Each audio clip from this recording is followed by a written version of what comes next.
Hello, this is Matthew Robert Payne.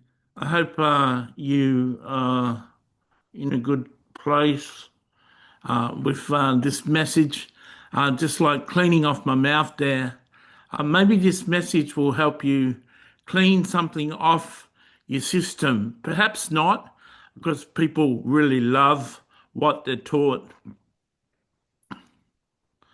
Do you know that people who believe the grace message that you're saved by grace, not by faith, lest no man shall boast?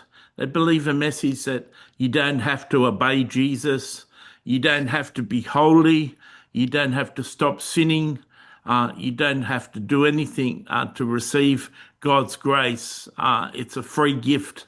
Um, do you know that they're in error? Do you know that even though there's, 40 or 50 verses that you can use to back up that version of the gospel, it is another gospel that Paul wasn't preaching, and it's one that he warned about in Timothy.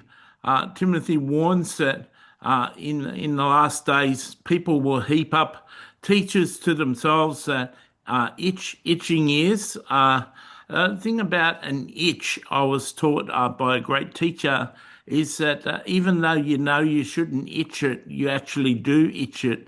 And when you've got something that's itchy, you really like to itch it. And so people who believe in the Joseph Prince uh, uh, gospel of grace are in error. And I'll also include people who believe legalistic doctrine too, in error too.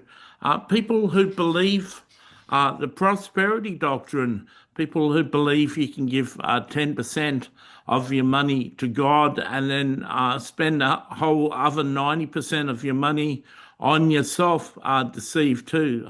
People who live a life when they're not practicing what Jesus taught, or live other lives according to false teaching, are in serious error too. Do you know part of the hyper grace, part of the grace doctrine is once you're saved, you cannot lose your salvation. Do you know that Jesus has 10 parables?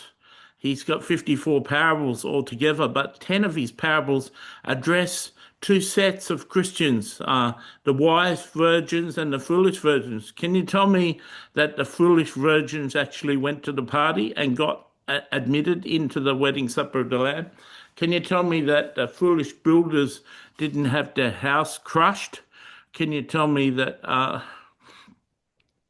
the sheep and the goats, the goats in the sheep and the goats parable actually stayed in heaven? They went to hell. And Jesus has 10 parables like that, which actually say that people who attend church and play the Christian game can actually lose their salvation. Do you know that that's in error? Do you know that James 4:4 says, if you're a friend of the world, you make yourself an enemy of God?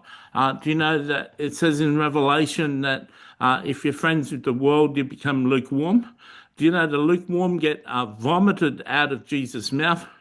There's a lot to the gospel. There's a lot that can lead you to hell as a believer. Saying a one paragraph prayer, a prayer like that big, isn't enough to secure your eternal salvation. And if you believe that, then you have heaped up to yourself teachers that it's your itching ear.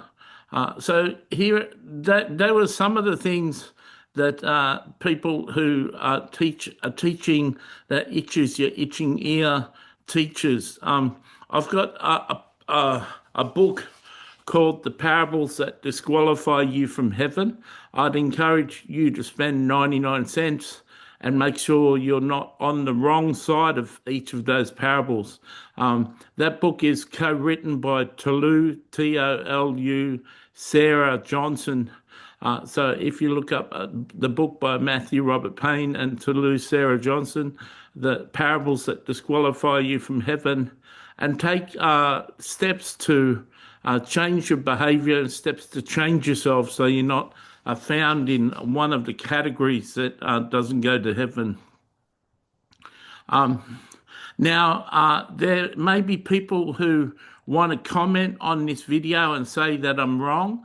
I encourage those comments because the more comments on this video, the more popular it'll be. I encourage you to like this video. Thanks for listening to this video, and God bless you.